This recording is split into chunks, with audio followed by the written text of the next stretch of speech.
Jefferson. I'm here with Dr. Adrienne Atkinson-Sneed from Atlanta, Georgia.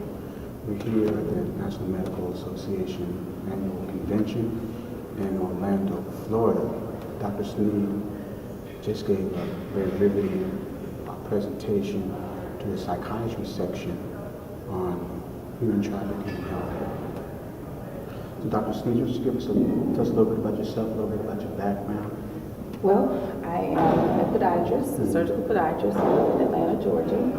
My undergraduate is actually in biomedical and chemical engineering, and I went to Temple for graduate school. So how long have you been in practice now? For 18 years. 18 years. Yes. So, as a podiatrist, with everything that we go through, just to build a proper practice, how did you get into the greater medical community in order to become president of the Atlanta chapter?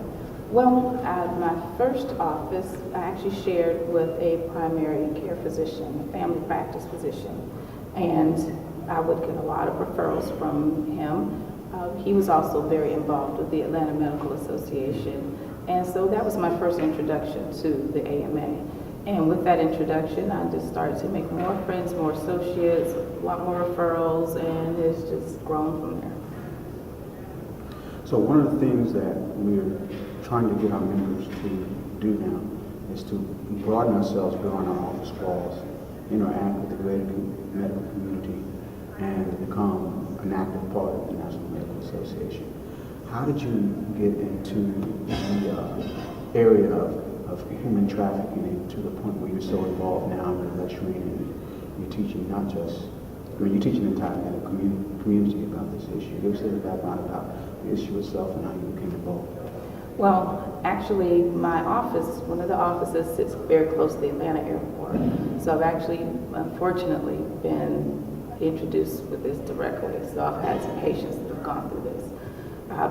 In addition to that, just a few months ago, I was actually asked a question during a panel discussion, and the topic came up about human trafficking, and I started to answer the questions more and more, and apparently I have more knowledge about it than I thought.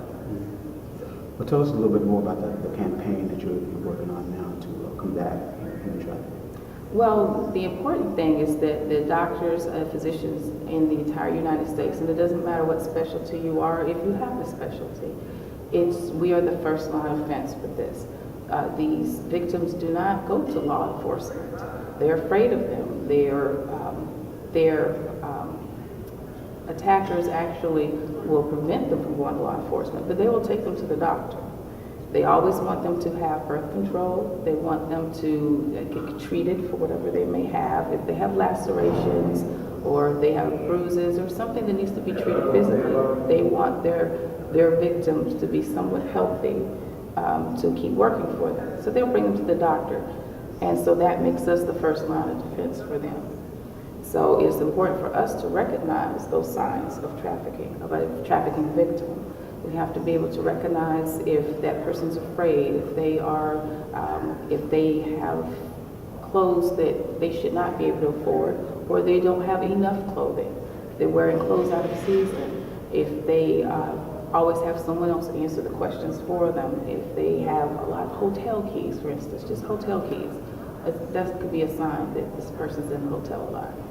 So how can we as physicians, as podiatrists specifically, how can we be more attuned and how can we be more proactive on this issue? Report it. The first thing is to ask the questions and keep asking the questions and go with that gut feeling. As we know in medicine, we are taught exactly what to do. We have our book training. But a lot of times it's the practice of medicine is going with your gut and knowing how to put things together, to put the puzzle together to solve any health issue. So it's important to put these pieces together for these victims to understand that they are not able to speak for themselves, or they're in a situation that seems inappropriate, or they seem in a situation that doesn't make sense. Then you have to keep asking the questions until it does make sense to you. And if it doesn't, report it. And now one of the new laws is that you are required to report it. Well, Dr. Sneed, thank you very much. So to our members that are already in the NMA and those who are thinking about it or not sure, understand that the podiatric medicine and surgery section of NMA is here, growing strong. We have a very good couple of days of scientific sessions. We're moving on beyond this day to be a year-round organization, not just an annual convention. So look at the bottom of this video for our contact information. We look forward to hearing from you soon. Thank you. In Hawaii and in Atlanta in 2020. There you go. Thank you.